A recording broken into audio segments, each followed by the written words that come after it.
নমস্কার বন্ধুরা, welcome to Shampa's kitchen. বাইরে লকডাউন, তাই সকলকে অনুরোধ করা হচ্ছে বাড়ির বাইরে না বেরোতে। তাই এই কঠিন সময়ে তুলে ধরলাম মা দিদিমার সেই দারুণ স্বাদের টিফিন রেসিপি, যা বাড়িতে খুব সাধারণ উপকরণ দিয়েই তৈরি করে নেওয়া যায়।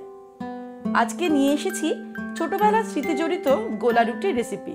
এরকমই দারুণ দারুণ রেসিপির আপডেট পাওয়ার জন্য এক্ষুনি আমার চ্যানেলকে সাবস্ক্রাইব করে নিন, বেল নোটিফিকেশনটা অ্যাক্টিভ করে নেবেন। তাহলে আমি যখনই কোনো রেসিপি শেয়ার করব তার নোটিফিকেশনটা আপনাদের মোবাইলে পেয়ে যাবেন। তাহলে চলুন শুরু করি। সবার প্রথমে একটা বোল নিয়ে তার মধ্যে আমি নিয়ে নেব 100 গ্রাম অর্থাৎ হাফ কাপ পরিমাণ ময়দা,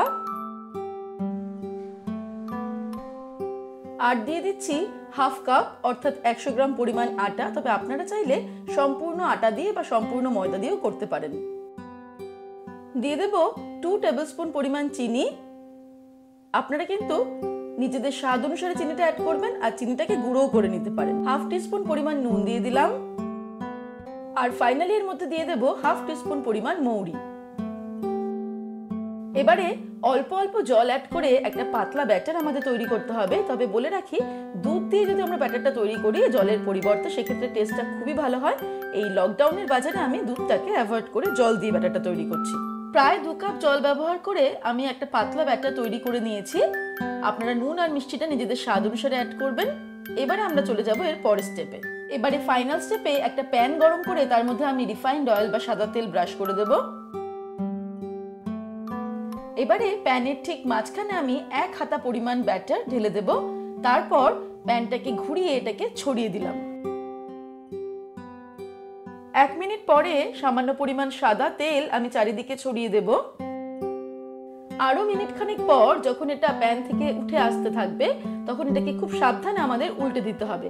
আর এই গোলা রুটি কিন্তু মিডিয়াম টু লো ফ্লেমে আমাদেরকে ফ্রাই করতে হবে। আমার সকল দর্শক বন্ধুদের কাছে একান্ত অনুরোধ, এই লকডাউন চলাকালীন মাছ মাংস ডিমের খোঁজে বাজারে না গিয়ে যতটা সম্ভব বাড়িতে থেকে এমনই সাধারণ উপকরণ দিয়ে তৈরি এমন অনেক সুস্বাদু বাঙালি রান্না যদি আমরা ট্রাই করতে পারি, তাহলে কিন্তু আমরা নিজেদেরকেও সেফ রাখতে পারবো, সাথে দেশকেও সুরক্ষিত করতে পারবো। তাই সকলকে আবারও বলছি, বাড়িতে থাকুন, সেফ থাকুন। গোলা রুটির 2 পিঠই খুব ভালো করে আমাদের ফ্রাই করে নিতে হবে। গোলা রুটি আমাদের তৈরি হয়ে গেছে।